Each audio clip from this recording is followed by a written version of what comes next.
उधर इजरायल ने एक बार फिर दोहराया कि वो ईरान के खिलाफ लड़ता रहेगा और हर कीमत पर उसके परमाणु कार्यक्रम को रोकेगा। इजरायल का यह बयान ऐसे समय आया जब ईरान ने इजरायल को अकेला करने की मुहिम छेड़ रखी है और मुस्लिम देशों को एक करने में जुटा है, जिसके लिए वो ना तो पुरानी दुश्मनी याद रख रहा है, न ही शिया सुन्नी विवाद, क्योंकि ईरान के लिए इजरायल से दुश्मनी हर दुश्मनी से ऊपर है। ईरान की इन सारी कोशिशों की खबर इजरायल तक भी पहुंची और नेतन्याहू ने उसे वैसा ही जवाब दिया जैसी उनसे उम्मीद थी, क्योंकि उन्होंने दो टूक कह दिया कि इजरायल ईरान के परमाणु हथियारों के खिलाफ लड़ाई जारी रखेगा। जिसका मतलब यह हुआ कि इजरायल को इस बात से फर्क नहीं पड़ता कि ईरान उसके खिलाफ मुस्लिम देशों का मोर्चा बना रहा है। हालांकि कुछ दिन पहले यह दावा खुद इजरायल नहीं किया था और ईरान और पाकिस्तान के बीच फोन पर बातचीत का दावा किया था। रही बात सऊदी अरब और यूएई की, तो ईरान इन दोनों देशों का फिर से दोस्त बन चुका है। तुर्की, बहरीन और कतर भी मुस्लिम देशों के मोर्चे में शामिल होने की राह पर चल पड़े हैं। यानी ईरान इजरायल के खिलाफ मोर्चेबंदी में कामयाब हो रहा है और ये सब केवल और केवल अल अक्सा मस्जिद में हुई हिंसा की वजह से मुमकिन हुआ, क्योंकि इस घटना ने ईरान को बैठे बैठाए इजरायल को घेरने का मौका दे दिया और उसने ये मौका भुनाने का मौका हाथ से जाने नहीं दिया और इस मामले को यहूदी और मुस्लिमों के झगड़े में बदलने की कोशिश की और इसे मुस्लिमों के वजूद की लड़ाई बताने लगा, क्योंकि इजरायल के 3 पड़ोसी सीरिया, लेबनान और जॉर्डन मुस्लिम देश हैं। इसके अलावा ईरान अपने पड़ोसी देशों तुर्की, पाकिस्तान और अफगानिस्तान को भी इजरायल के खिलाफ खड़ा करने की कोशिश में है। खाड़ी देश यूएई और सऊदी अरब के साथ भी ईरान ने अपना रिश्ता सुधार लिया, लेकिन इजरायल पर ईरान की कोशिशों का कोई असर नहीं पड़ा। उल्टा वो दुगनी ताकत से ईरान को रोकने की तैयारी में जुट गया और नेतन्याहू ने दुनिया के सामने डंके की चोट पर ईरान को धमकी दे दी और उसे यह बताया कि इजरायल की ईरान के परमाणु कार्यक्रम पर नजर है, जिसे वो बर्बाद करके मानेगा। इधर ईरान ने अपनी सबसे आधुनिक एंटी टैंक मिसाइल के सफल परीक्षण का दावा किया। ईरान का मानना है कि उसकी यह मिसाइल मजबूत से मजबूत टैंकों के लिए काल साबित होगी, क्योंकि सदीद 365 नाम की ये एंटी टैंक मिसाइल एक ही झटके में उन्हें तबाह करने की ताकत रखती है। ईरान का दावा है कि ये मिसाइल अमेरिका की जैवलिन मिसाइल से भी ज्यादा घातक है।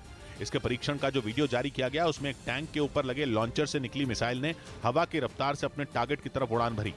महज कुछ सेकंड में इसने कई किलोमीटर की दूरी तय की और निशाने पर मौजूद टैंक पर एकदम सटीक वार किया और उसे पलक झपकते ही तबाह कर दिया। ईरान इस बैलिस्टिक मिसाइल को लंबे वक्त से तैयार कर रहा था, जिसकी खासियत अपने टारगेट पर एकदम सटीक निशाना लगाकर उसे बर्बाद करना है।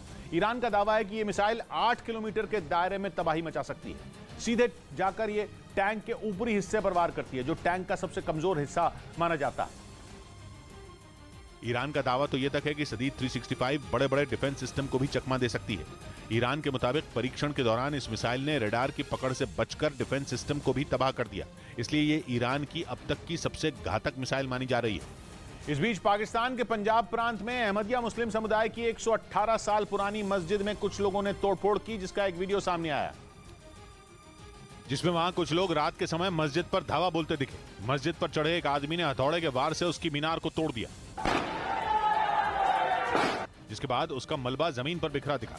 बताया गया कि जिस वक्त लोगों ने मस्जिद पर धावा बोला, उस वक्त वहां अहमदिया मुस्लिम समुदाय के कुछ लोग मौजूद थे, लेकिन उन्हें जान बचाकर भागना पड़ा। वीडियो में तोड़फोड़ करने वाला आदमी कौन है, इस बात की जानकारी नहीं मिल सकी।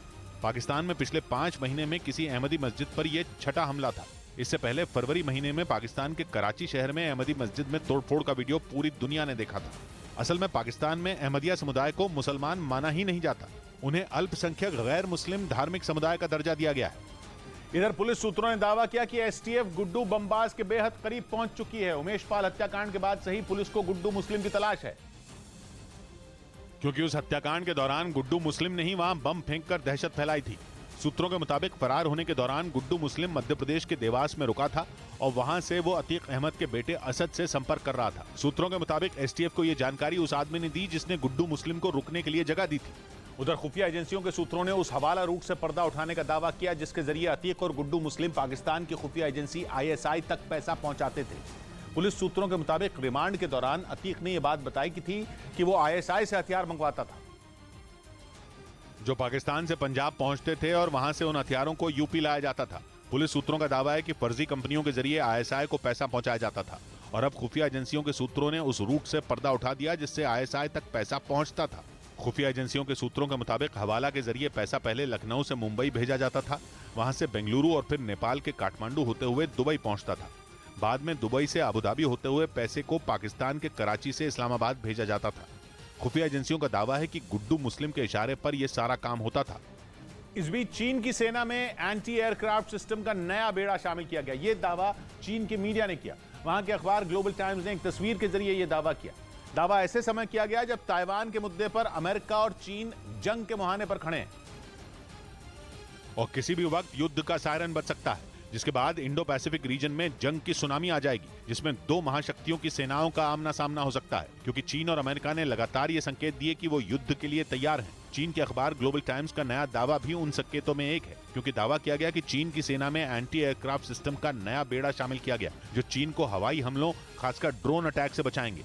क्योंकि यूक्रेन जंग के बाद दुनिया का हर देश इस बात को समझ चुका है कि ड्रोन भी एक खतरनाक हथियार है, जो किसी मिसाइल जितना ही भयंकर हमला कर सकता है और दुश्मन को मजा चखा सकता है। चीन के मीडिया ने उसी खतरे का जिक्र किया और दावा किया कि चीन की सीमाओं पर बहुत जल्द एंटी एयरक्राफ्ट सिस्टम तैयार हो जाएंगे, जो दुश्मन के हवाई हमलों से उसे बचाएंगे, खासकर ड्रोन से। चीन ने अपनी सेना में जो एंटी एयरक्राफ्ट सिस्टम शामिल किए, उनमें मिसाइल लॉन्चर और रेडार सिस्टम लगे हैं, जो किसी भी ड्रोन, लड़ाकू विमान या हेलीकॉप्टर को 3 से 4 किलोमीटर की रेंज में आते ही पहचान जाएंगे और हवा में ही उनका काम तमाम कर देंगे। सबसे बड़ी बात यह कि ये एंटी एयरक्राफ्ट सिस्टम झुंड में आ रहे ड्रोन को भी खत्म कर सकते हैं। यानी चीन ने ड्रोन अटैक से बचने की तैयारी शुरू कर दी, क्योंकि पिछले कुछ समय से छोटे छोटे ड्रोन ज्यादा खतरनाक हो चुके हैं, जो आत्मघाती भी हो सकते हैं।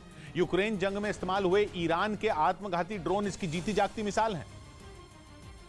क्योंकि यूक्रेन ने सोचा भी नहीं होगा कि छोटा सा ड्रोन उसकी राजधानी कीव में मौत का खेल खेलेगा। चीन ने उसी से सबक लिया और ड्रोन अटैक से बचने की प्लानिंग की। हालांकि ग्लोबल टाइम्स ने उसकी सेना में शामिल एंटी एयरक्राफ्ट मिसाइल की ज्यादा जानकारी नहीं दी, क्योंकि उसे डर है कि अमेरिका इससे चौकन्ना हो जाएगा और उसके किए कराए पर पानी फिर जाएगा, क्योंकि चीन जानता है कि उसकी छोटी सी चूक उस पर भारी पड़ सकती है, क्योंकि उसका मुकाबला किसी छोटे मोटे दुश्मन से नहीं बल्कि अमेरिका से, जो अगर अपनी पूरी ताकत से लड़ा तो चुटकियों में चीन का घमंड चकनाचूर कर सकता है।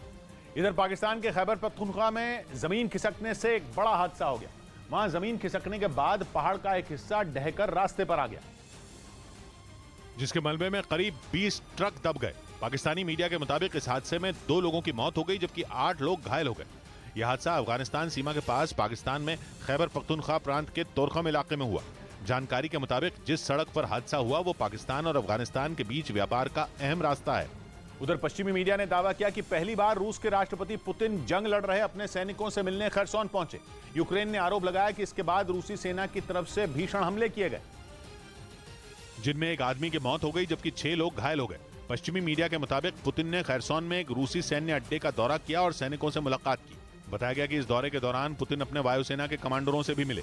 खरसोन यूक्रेन का वही इलाका है जिसके ज्यादातर हिस्सों पर रूस ने कब्जा करने का दावा किया था, लेकिन यूक्रेन के मुताबिक उसने पुतिन की फौज को पीछे धकेलकर खरसोन के ज्यादातर हिस्सों को वापस छीन लिया। बताया गया कि खरसोन के जिन हिस्सों पर अभी रूसी सेना का कब्जा है, पुतिन वहीं पहुंचे थे। लेकिन यूक्रेन ने आरोप लगाया कि पुतिन के वहां से निकलते ही रूस की सेना ने रिहायशी इलाकों में बम बरसाए।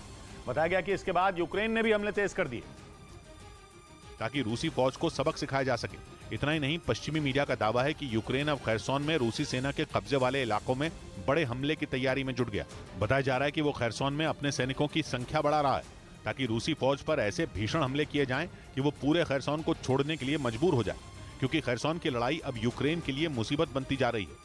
आरोप है कि पुतिन की फौज आम लोगों पर हमले कर रही है। खबर है कि इसीलिए यूक्रेन ने भी अब आर पार की जंग लड़ने का मन बना लिया। इधर पंजाब के मोहाली में भगोड़े अमृतपाल के 2 साथियों को हिरासत में ले लिया गया। वहां पंजाब और दिल्ली पुलिस की टीमों ने अमृतपाल को पकड़ने के लिए सर्च ऑपरेशन चलाया, क्योंकि उन्हें मोहाली के सेक्टर 89 की एक इमारत में अमृतपाल के छिपे होने की सूचना मिली थी। हालांकि जब पुलिस ने इमारत की तलाशी ली तो वहां अमृतपाल नहीं मिला, लेकिन इमारत में किराए पर रहने वाले उसके 2 साथियों को पकड़ लिया गया। खालिस्तान समर्थक अमृतपाल सिंह 18 मार्च से ही फरार है और कई राज्यों की पुलिस उसकी तलाश में जुटी है।